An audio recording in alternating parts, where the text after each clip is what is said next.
Wednesday, as I said, next Wednesday is Valentine's Day. Fellas, don't forget. It's the perfect occasion to show your appreciation for your special someone. You might want to let them know just how much you care, or perhaps even strike up a new romance if you're not married.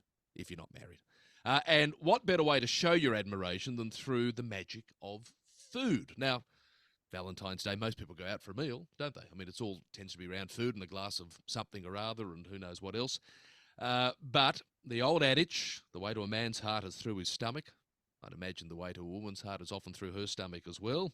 So for Friday food this week, with all of that as the context, I want to... look, it's not me, it's the team. It's not me. I just do this on behalf of the team, I'm married.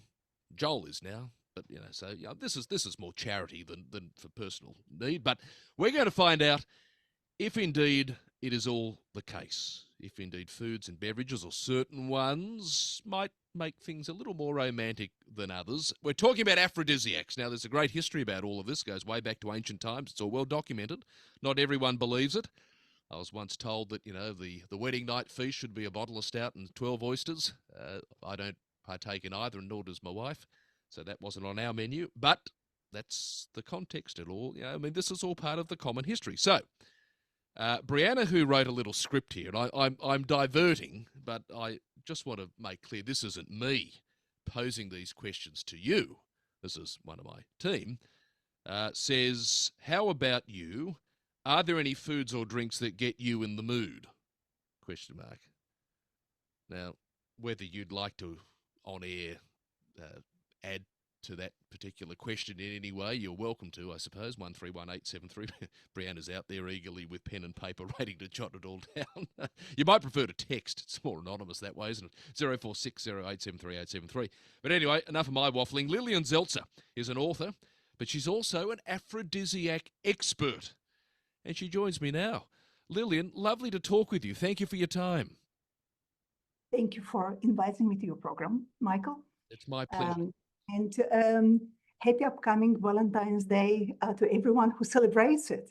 It is customary to openly express your sensual feelings towards another person with a small gift on that day. Yes. No one knows where it originated from, but I would say that everyone should take a little time to think of whom they really admire, that sensual way, and make that little effort to show it. Yeah, I agree with you. Now, the aphrodisiacs themselves, one is tempted in this age of the NutriBullet to say you just put 6 oysters, some asparagus and a half litre of stout in and you've got your ultimate punch and drink. But I'd imagine it's a little more common, a little more complicated and sophisticated than that.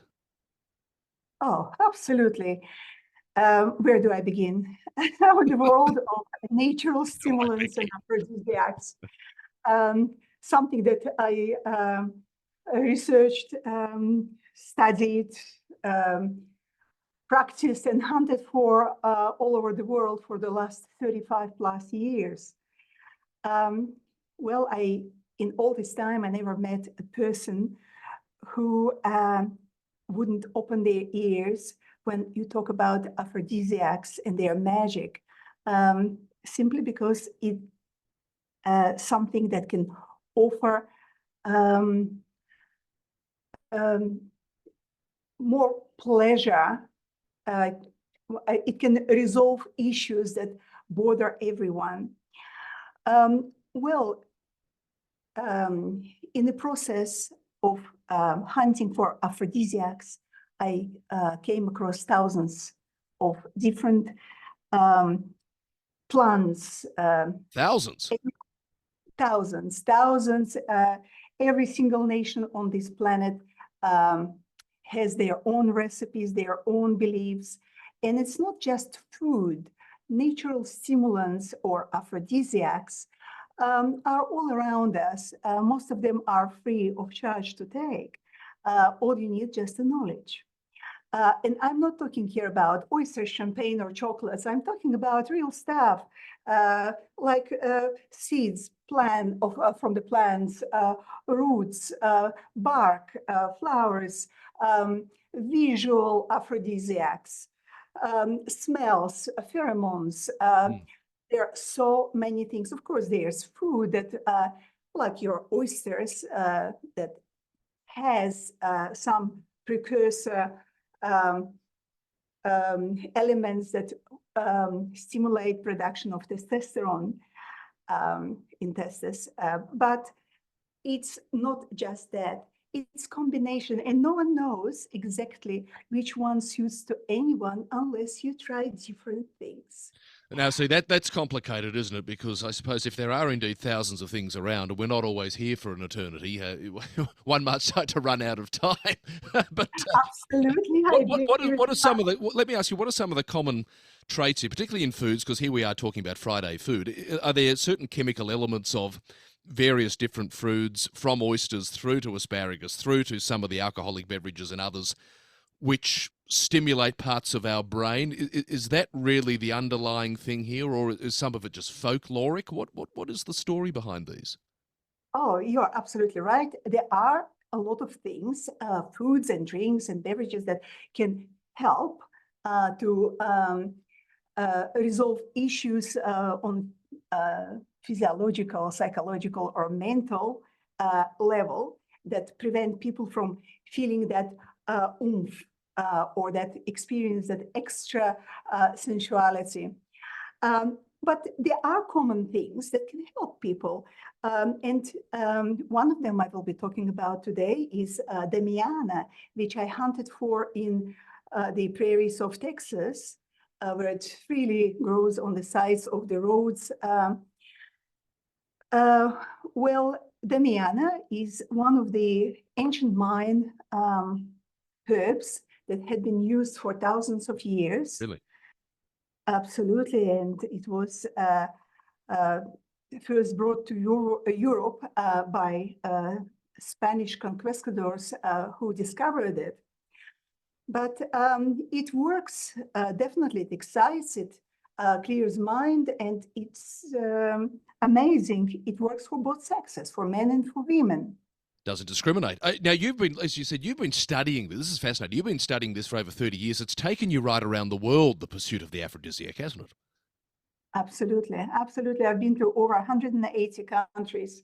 I met from doctors and scientists, historians, anthropologists, to shamans, witches, or we're talking about indigenous tribes who Yes. still use aphrodisiacs in their everyday life, and their recipes had been in their families for probably hundreds, if not thousands of years.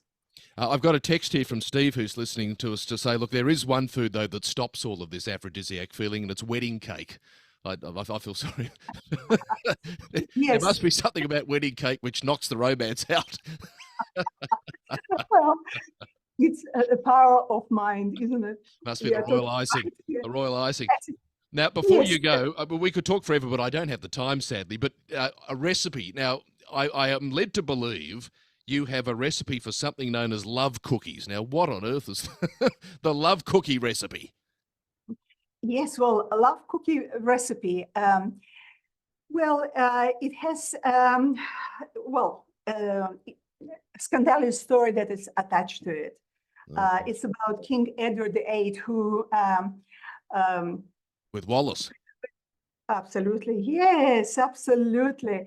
Well, who married twice divorced American woman by the name of Wallis Simpson, and well, preferred her love over the crown of British Empire. That's it. Well, this outrageous love story puzzled many people for almost a century. What exactly happened? Why? What did she do? Is she rich? There were a lot of different, rumors going around, especially those that were spiced up by her ex two husbands.